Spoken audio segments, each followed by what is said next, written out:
Bonjour et bienvenue sur Inside News Review. Aujourd'hui, nous allons aborder une analyse qui dépasse le cadre habituel de l'actualité immédiate et qui pose une question. Que se passera-t-il le jour où les troupes étrangères quitteront définitivement le sol congolais? Que restera-t-il de cette hydre sécuritaire qui dévore l'Est du pays depuis 1996? Imaginons le scénario suivant. Le Rwanda retire toutes ses troupes. L'Ouganda rapatrie ses forces déployées. Le Burundi cesse sa coopération militaire avec les FARDC. Le M23 dépose les armes. La paix est-elle alors acquise? La réponse des données disponibles est sans équivoque. Non. Le retrait des acteurs étatiques étrangers ne constitue que le prélude à un défi sécuritaire interne d'une ampleur considérable. Car derrière le M23, derrière les accusations mutuelles entre Kinshasa et Kigali, se cache une réalité souvent occultée par la rhétorique de l'agression extérieure. La nature profondément endogène, criminalisée et systémique de la violence à l'est du Congo. Les chiffres parlent d'eux-mêmes. Plus de 130 groupes armés actifs en 2025. Entre 500 000 et 600 000 combattants estimés. 7 millions de personnes déplacées, selon la rapporteuse spéciale de l'ONU, Paula Gaviria Betancur. 26 millions de Congolais en situation de besoin humanitaire. Le Nord Kivu compte 28% de sa population déplacée. L'Ituri atteint 39%. Inside News Review se penche sur les causes profondes de cet échec structurel.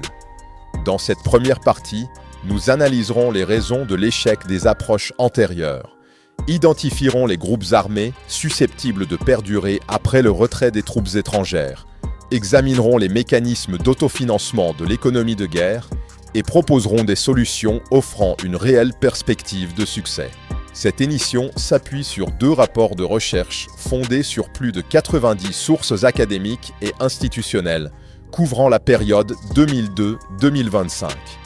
Des rapports de l'ONU, d'Amnesty International, de la Banque mondiale, de think tanks africains et internationaux.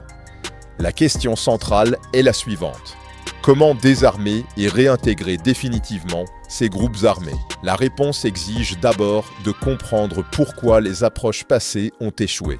Pour comprendre l'impasse sécuritaire actuelle, nous devons d'abord disséquer les mécanismes qui étaient censés nous en sortir. Depuis plus de 20 ans, les recettes internationales se répètent sans produire la stabilité escomptée, laissant les populations dans une attente désespérée. Il est donc impératif de dresser l'anatomie d'un échec. Pourquoi le DDR classique ne fonctionne pas en RDC, afin d'identifier les failles structurelles et les retours circulaires qui ont permis à la violence de se régénérer après chaque cycle de paix. Commençons par un constat factuel.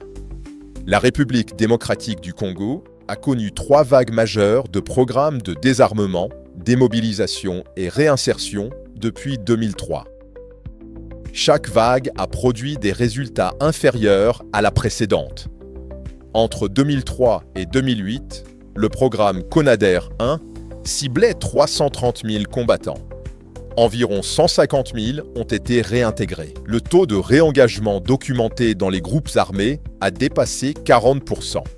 La cause principale identifiée par les évaluateurs, la pauvreté des communautés d'accueil et l'absence d'emploi. Entre 2008 et 2012, CONADER 2 ciblait 100 000 combattants supplémentaires. Environ 40 000 ont été réintégrés. Le taux de réengagement a atteint 50%. Les causes documentées, retards administratifs, corruption dans l'allocation des ressources, promesses non tenues par l'État et les bailleurs. Entre 2012 et 2022, le programme MDRP-PDDRCS 1 ciblait 50 000 combattants. Environ 10 000 ont été réintégrés. Le taux de réengagement a grimpé à 70%. Les facteurs identifiés, insécurité persistante, refonte successive des programmes en cours d'exécution, limitation opérationnelle de la MONUSCO. Depuis 2022, le PDDRCS2 vise 50 000 combattants par an. Les chiffres disponibles pour 2022-2023 indiquent environ 6 700 combattants effectivement réintégrés. Le taux de réengagement probable se situe entre 40 et 50%. Le pattern est observable. Chaque nouvelle vague produit des résultats inférieurs. Le taux de couverture de la population cible s'effondre de 45% lors de la première vague à moins de 3% actuellement. À ce rythme, les experts calculent qu'il faudrait 384 ans pour couvrir l'ensemble des combattants actifs. La question devient alors, pourquoi cet échec systémique? Les recherches identifient 5 facteurs structurels. Premier facteur, le sous-financement chronique. Le coût estimé d'un DDR complet en RDC pour 500 000 combattants se situe entre 2 et 3 milliards de dollars américains. En utilisant le benchmark de la Sierra Leone, où 70 000 combattants ont coûté 50 millions de dollars. Les financements réellement reçus entre 2003 et 2025 atteignent entre 300 et 500 millions de dollars. L'écart représente 80 à 85% du besoin. La comparaison internationale est édifiante. La Sierra Leone, sortant d'un conflit de 11 ans avec 70 000 combattants, a reçu 50 millions de dollars dans le contexte post-11 septembre où la sécurité mondiale était une priorité. La RDC, avec un conflit de plus de 25 ans et plus de 500 000 combattants, a reçu cumulativement 500 millions de dollars. La fatigue de l'aide est documentée.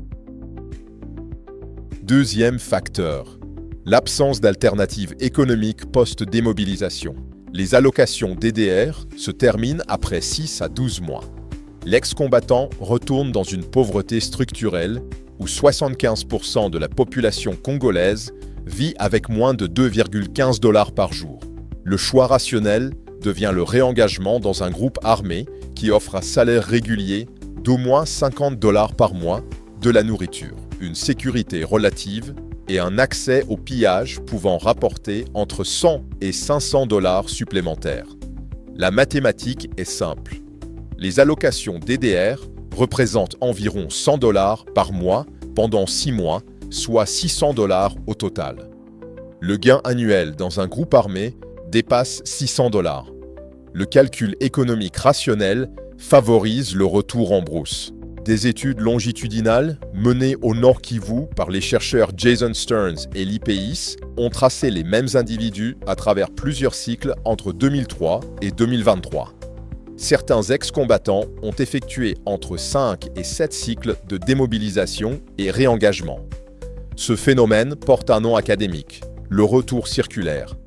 Troisième facteur, le manque d'ancrage communautaire. Les programmes sont planifiés depuis Kinshasa, loin des contextes locaux. Ils ignorent les dynamiques ethniques entre Hema et Lendu, entre Hutu et Tutsi et autochtones. Ils ignorent les conflits fonciers. Ils ignorent les logiques des chefs traditionnels et les économies locales. L'approche traite le combattant comme un individu isolé alors que la réintégration est un processus communautaire. En Ituri, des ex-combattants de milices Hema retournant dans des villages Lendu font face à un refus de cohabitation. Les allocations DDR ne compensent pas l'hostilité sociale. La réintégration échoue, non par manque de volonté individuelle, mais par rejet communautaire. Quatrième facteur, le réenrôlement forcé et la surveillance des groupes armés. Les groupes armés stationnent à proximité des centres DDR pour identifier les ex-combattants. Les menaces sont explicites. Je cite un témoignage recueilli par les chercheurs du Rift Valley Institute. « Rejoins ou ta famille sera attaquée ». Chaque opération militaire qui affaiblit un groupe armé produit des fragmentations. Le M23 de 2013, après sa défaite, a engendré 5 groupes dissidents. Le retrait de la MONUSCO aggrave ce phénomène. La réduction de la sécurité augmente la prédation des groupes armés sur les ex-combattants vulnérables. Cinquième facteur, l'absence de responsabilité et de justice. L'impunité est endémique.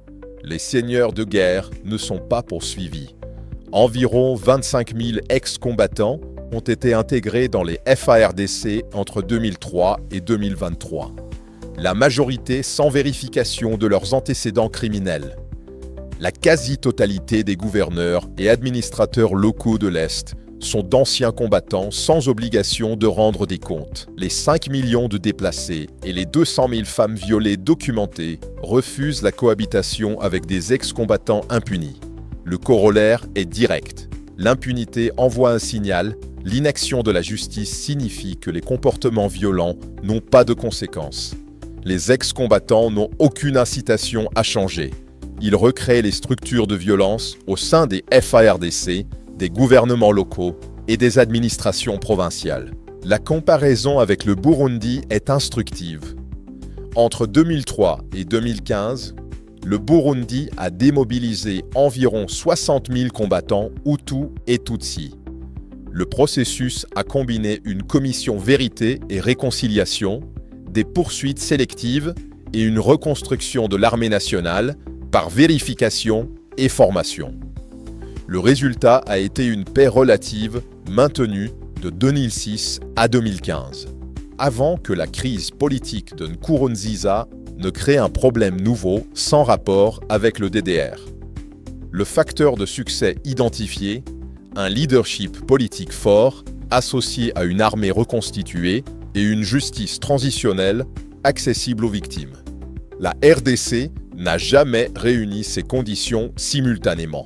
Une fois le constat de l'échec systémique des programmes de désarmement posé, une question cruciale demeure. À quoi ressemblera le paysage sécuritaire si les armées étrangères se retirent effectivement demain? Le départ des troupes rwandaises ou ougandaises ne laissera pas un vide, mais une mosaïque complexe de groupes locaux aux racines désormais profondes. Nous allons maintenant analyser la cartographie des menaces résiduelles. Qui reste après le retrait des forces étrangères pour comprendre comment des milices comme l'ADF ou les Wazalendo ont muté pour survivre de manière autonome. Le retrait des armées voisines ne signifie pas la disparition instantanée des groupes qu'elles combattaient ou soutenaient. L'histoire des conflits dans les Grands Lacs démontre que chaque retrait étranger est suivi d'une phase de fragmentation et de radicalisation des acteurs armés locaux. Analysons les principales catégories de menaces résiduelles. Première catégorie, les groupes étrangers indigénisés.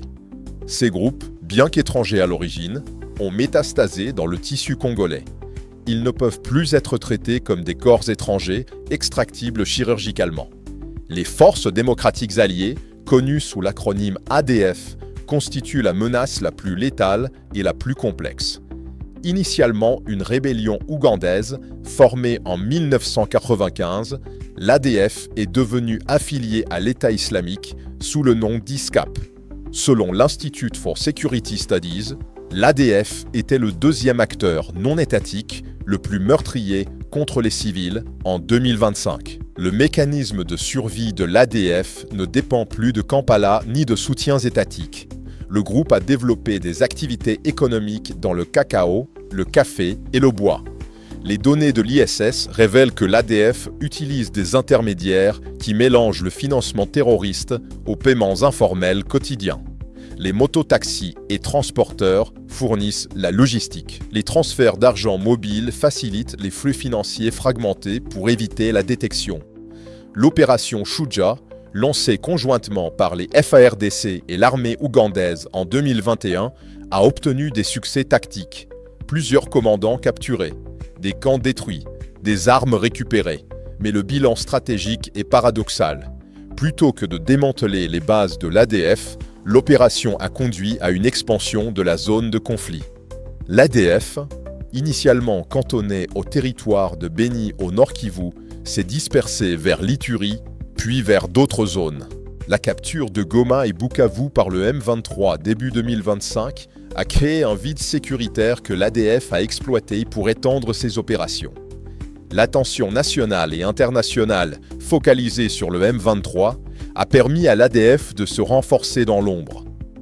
Les Forces démocratiques de libération du Rwanda, les FDLR, représentent un groupe résiduel des génocidaires rwandais de 1994.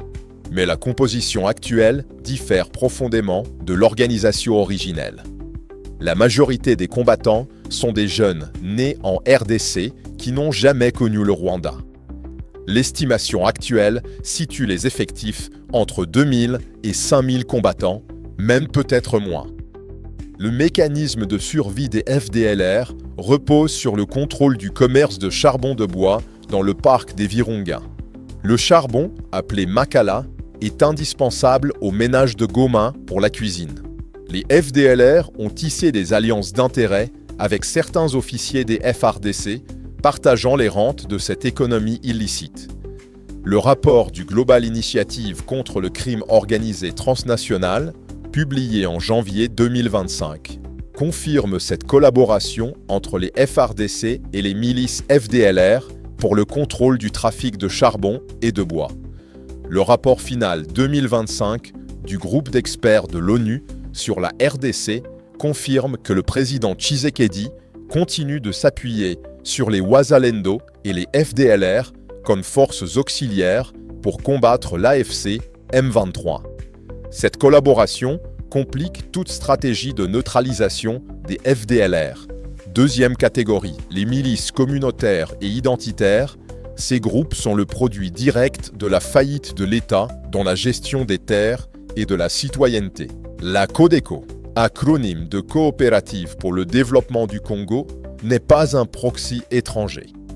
C'est une fédération de milices issue de la communauté Lendu en Ituri. Le moteur du conflit est agraire et mystique. Il repose sur la perception d'une spoliation des terres Lendu par les élites Emma et sur un sentiment d'exclusion historique. La Codeco utilise des croyances animistes et syncrétiques mêlant christianisme et croyances indigènes pour galvaniser ses combattants. Cette dimension rend les approches rationnelles de DDR inefficaces sans volet culturel de déradicalisation. La structure décentralisée de la Codeco en chapelle locale rend la décapitation du leadership inefficace. Chaque village ou groupement possède sa propre faction, unie par une identité commune mais autonome opérationnellement. Les estimations situent les effectifs entre 3000 et 5000 combattants, financés par le contrôle de la mine d'or de Mongboalou et générant entre 100 000 et 200 000 $ par mois. La déradicalisation de la Codeco nécessite une approche spécialisée. La recherche sur le sectarisme doit identifier la rhétorique de recrutement des leaders idéologiques et les vulnérabilités des recrues. L'engagement des leaders religieux locaux pour produire des contre-narratifs et contre-sermons est essentiel. La séparation entre combattants croyants et mercenaires économiques permettrait des parcours DDR différenciés. Les groupes Maïmaï représentent un terme générique désignant des groupes d'autodéfense autochtones. Le terme signifie « l'eau » en référence à une croyance selon laquelle des rituels protègent des balles. Plus de 50 groupes différents se revendiquent Maïmaï. Aucune structure fédérale n'existe. Le leadership est décentralisé et local. Ces groupes sont souvent manipulés par des politiciens locaux qui les utilisent comme capital électoral ou force de frappe privée. L'implication est directe. La signature d'un accord avec un chef Maïmaï ne désarme pas les autres factions. L'approche de négociation linéaire est naïve dans ce contexte de fragmentation extrême. Troisième catégorie, les Wazalendo. C'est la menace la plus sous-estimée pour l'après-guerre. Le terme Wazalendo signifie patriote en swahili. Ces groupes armés, souvent issus d'anciennes milices, ont été légitimés et armés par le gouvernement congolais pour combattre le M23 aux côtés des FARDC. Le ministre de la Communication, Patrick Mouyaya, les a publiquement qualifiés de défenseurs légitimes de la nation en octobre 2023. L'analyste Onesphore Sematumba, chercheur senior à International Crisis Group, a formulé un avertissement explicite lors d'une interview avec Amjambo Africa en octobre 2025. Je cite, « Un monstre a été créé. Le piège est structurel.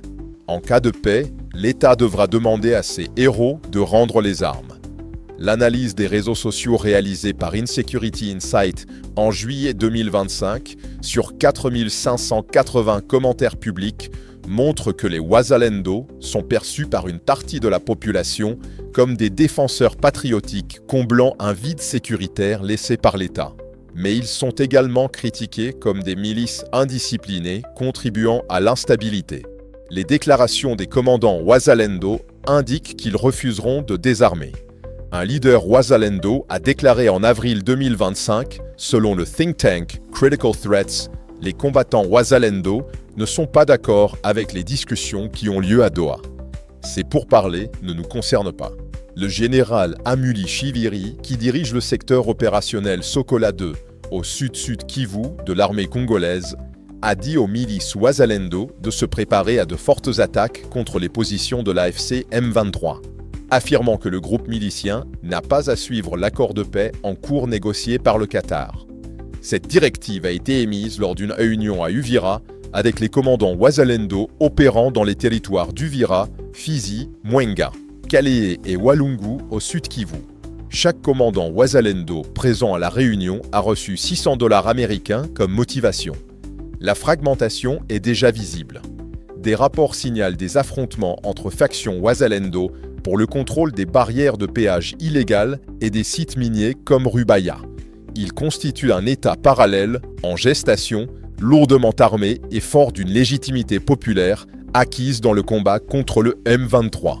Un rapport de la mission d'établissement des faits du Conseil des droits de l'homme de l'ONU, publié le 5 septembre 2025, conclut que toutes les parties au conflit, y compris les FARDC, les Ouazalendo et les groupes affiliés, ont perpétré des violations pouvant constituer des crimes de guerre ou des crimes contre l'humanité. Les exactions documentées incluent des meurtres délibérés de civils, des violences sexuelles généralisées, des pillages et le recrutement forcé d'enfants. En septembre 2025, des milices Ouazalendo ont refusé l'entrée sur le territoire congolais à des réfugiés expulsés du Burundi. Cet incident illustre l'autonomie des milices et l'absence de contrôle étatique. Je cite Sematumba, c'est caractéristique d'un État qui n'est plus capable de contrôler sa population ou son territoire.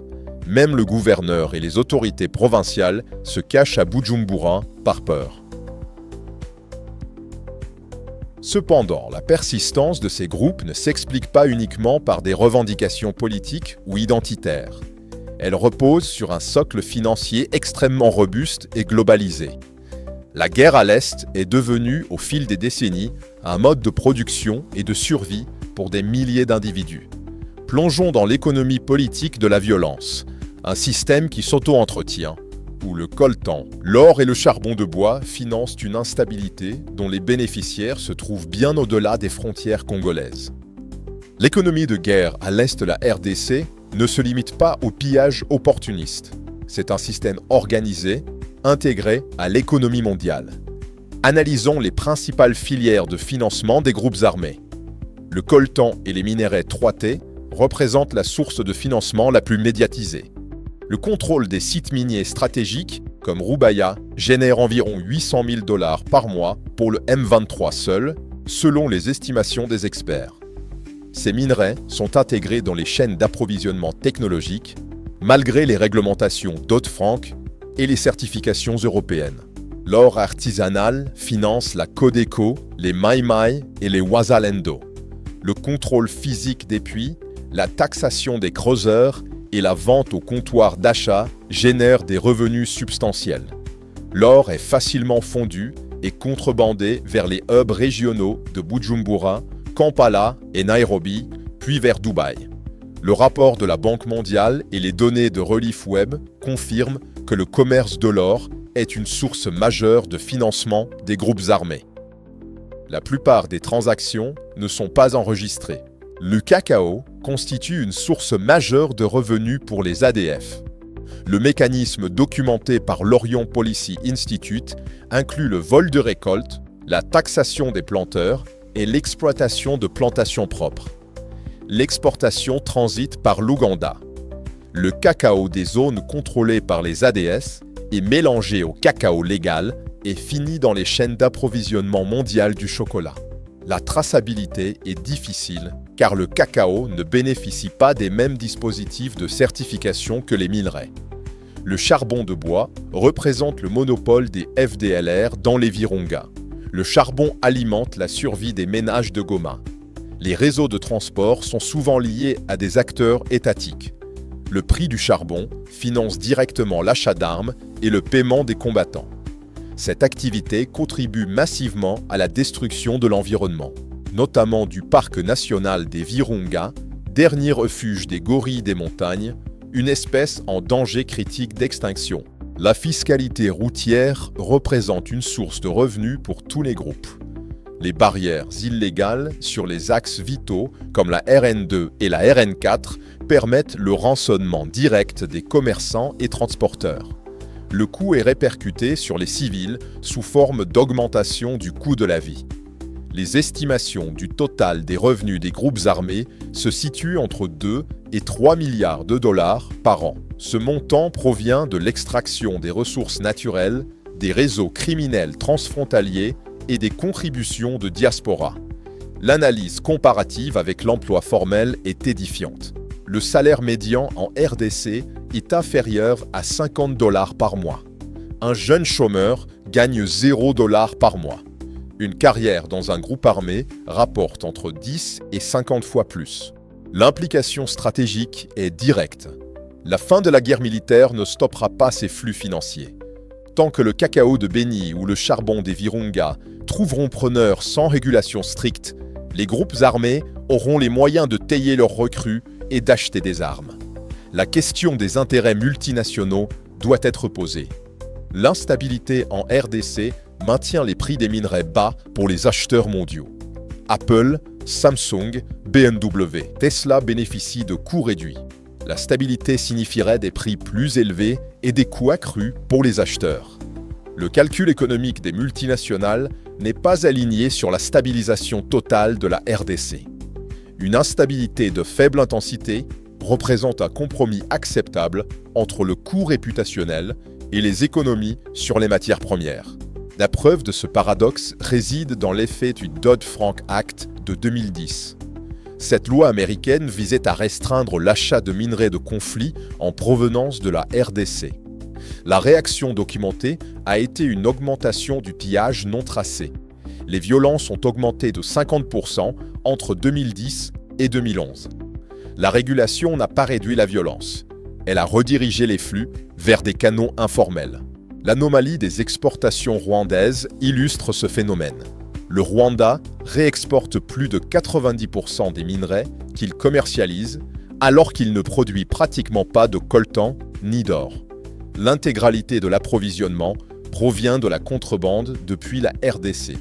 Malgré les réglementations européennes de diligence raisonnable de 2021, les exportations rwandaises se poursuivent. L'application des règles reste faible. Le rapport du Global Initiative de janvier 2025 analyse cette dynamique. Je cite : « Les victoires militaires du M23 mettent en évidence les faiblesses sécuritaires internes de la RDC, mais indiquent également que le groupe armé n'est pas le seul à bénéficier d'un système économique dominé par le crime organisé transnational. Le Rwanda a fait de Kigali un hub régional pour le raffinage et le commerce des ressources naturelles. Pour y parvenir, le pays cherche à garantir un accès privilégié aux ressources minières congolaises, à établir un corridor commercial entre Kigali et les grandes villes de l'Est congolais et à faire de la frontière rwandaise la principale porte d'entrée et de sortie des matières premières de la RDC. Si l'argent est le nerf de la guerre, la terre en est l'étincelle originelle, celle qui enflamme les communautés avant même que les grandes puissances ne s'en mêlent. C'est un sujet souvent négligé dans les hôtels de luxe des capitales étrangères où se signent les traités de paix. Mais il est vital pour le paysan du Kivu ou de l'Ituri. Abordons le foncier et l'identité, la racine oubliée du conflit.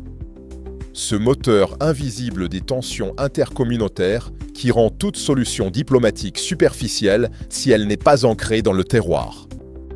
Après avoir disséqué les réseaux financiers mondiaux, il nous faut revenir à la poussière du terrain, là où tout commence, la terre. Longtemps restée dans un flou juridique mortel, la question du sol vient de connaître un séisme législatif. Nous allons analyser comment la réforme foncière de 2025, l'arme ultime contre les milices communautaires, tente de désamorcer les bombes à retardement nichées dans chaque colline de l'Ituri et du Kivu. Ce texte, validé in extremis en fin d'année dernière, n'est pas qu'une simple paperasse administrative. C'est une tentative de réponse directe à l'anxiété existentielle qui alimente les groupes armés. La Terre constitue le facteur le plus explosif et jusqu'à très récemment, le plus ignoré des grands accords de paix internationaux. En République démocratique du Congo, le conflit foncier n'est pas qu'une dispute de voisinage. C'est le carburant principal de l'insécurité.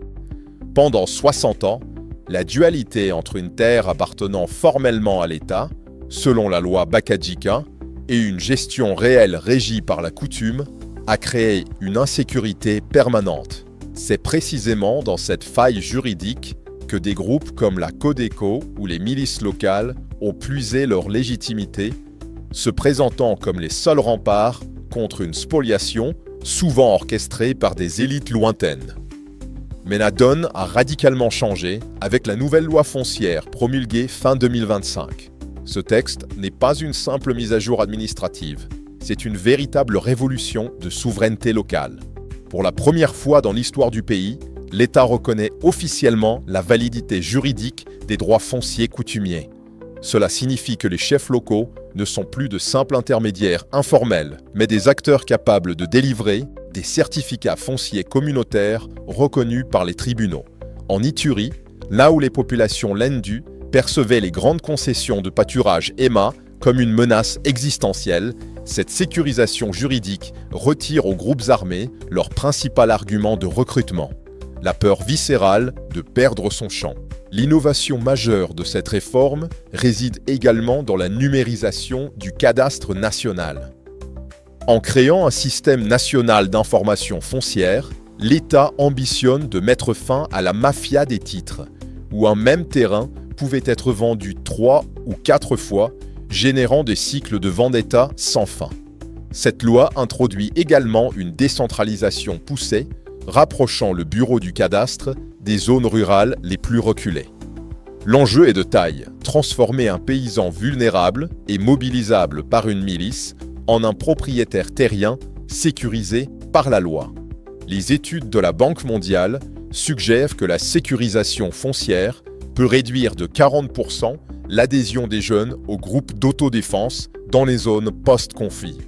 Cependant, le succès de cette arme contre les milices dépendra de sa mise en œuvre dans les zones encore sous influence armée. La loi de 2025 est courageuse, mais elle fait face à une résistance féroce de la part de ceux qui profitaient du désordre foncier pour s'accaparer les terres minières. De plus, la question de la citoyenneté des minorités reste un point de vigilance.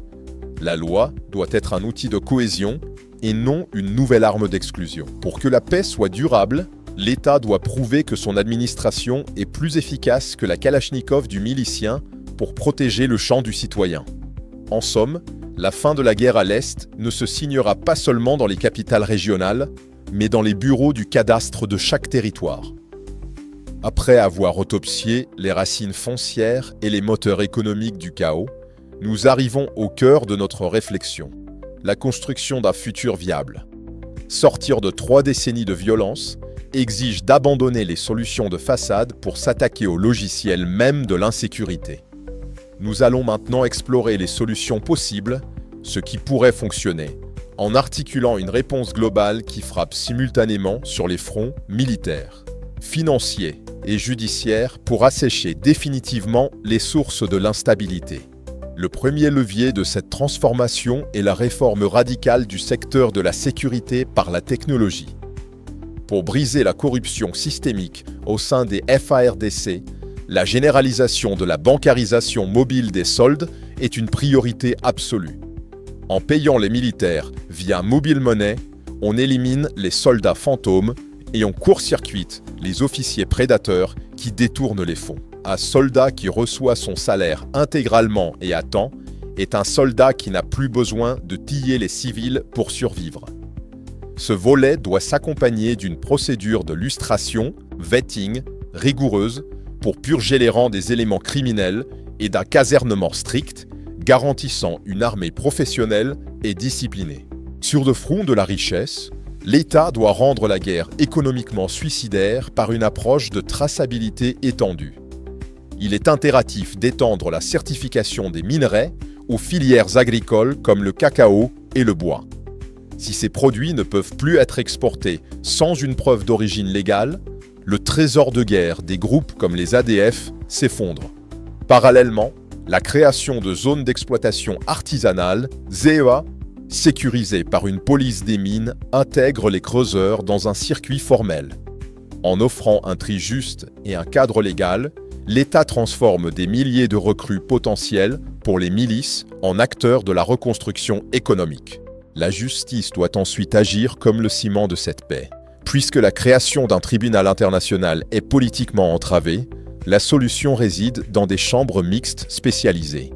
Cette structure hybride, associant juges congolais et experts internationaux, permettrait de juger les crimes les plus graves sur le sol national, renforçant ainsi la souveraineté juridique tout en garantissant l'impartialité. Mais cette justice de haut niveau doit s'appuyer sur les barazzas communautaires, des comités de paix intercommunautaires capables de désamorcer les litiges fonciers locaux avant qu'ils ne se transforment en nouveaux foyers d'incendie. Enfin, tout processus de désarmement doit intégrer une responsabilité pénale différenciée. Le nouveau programme PDDRCS ne peut plus offrir d'amnistie pour les crimes contre l'humanité. L'idée est simple. Réintégrer les combattants de base par un soutien aux communautés d'accueil plutôt qu'à l'individu seul, tout en poursuivant les seigneurs de guerre. Cette architecture ne tiendra cependant que si elle est couronnée par un grand deal régional. La paix durable exige un accord diplomatique où le Rwanda et l'Ouganda retirent leur influence en échange de garanties sécuritaires réelles et de la transformation de la contrebande actuelle en un corridor commercial, légal et régulé. C'est à ce prix, et seulement à ce prix, que l'Est de la RDC passera d'une économie de pillage à un espace de prospérité partagée. Au terme de cette première partie, le diagnostic est posé. Il est sévère mais nécessaire. L'analyse révèle que la RDC fait face non pas à un problème sécuritaire unique, mais à une constellation de crises interconnectées. L'échec structurel du DDR depuis 25 ans n'est pas accidentel. Il résulte d'un sous-financement chronique, d'une absence d'alternatives économiques, d'un manque d'ancrage communautaire, d'un réenrôlement forcé systématique et d'une impunité généralisée. Les menaces résiduelles qui persisteront après le retrait des forces étrangères sont multiformes. L'ADF s'est autonomisée et s'est affiliée à l'État islamique. Les FDLR se sont indigénisés, la Codeco a développé une idéologie sectaire. Les Wazalendo constituent un État parallèle en gestation. Plus de 130 groupes armés fragmentés continuent d'opérer. L'économie de guerre génère entre 2 et 3 milliards de dollars par an. Elle est intégrée aux chaînes d'approvisionnement mondiales. Elle offre aux jeunes des revenus 10 à 50 fois supérieurs à l'économie formelle. Elle ne s'effondrera pas avec la fin des combats. La crise foncière et identitaire constitue le terreau sur lequel la violence se régénère. Aucun accord de paix régional ne peut la résoudre sans réformes internes profondes. Les solutions possibles existent. La bancarisation des soldes, la certification des filières, la formalisation minière, la justice hybride, l'intégration JT-DDR, le dialogue à plusieurs niveaux. Chacune a une probabilité de succès conditionnelle. La question qui se pose maintenant est celle des limites. Quelles solutions sont impossibles? Quelles dimensions sont ignorées par les plans de paix internationaux? Quel calendrier réaliste peut-on envisager? Quelle probabilité globale de succès peut-on calculer? Cela sera l'objet de la deuxième partie de cette émission. Aujourd'hui, Inside News Review a posé les bases d'une analyse approfondie de la crise sécuritaire en République démocratique du Congo.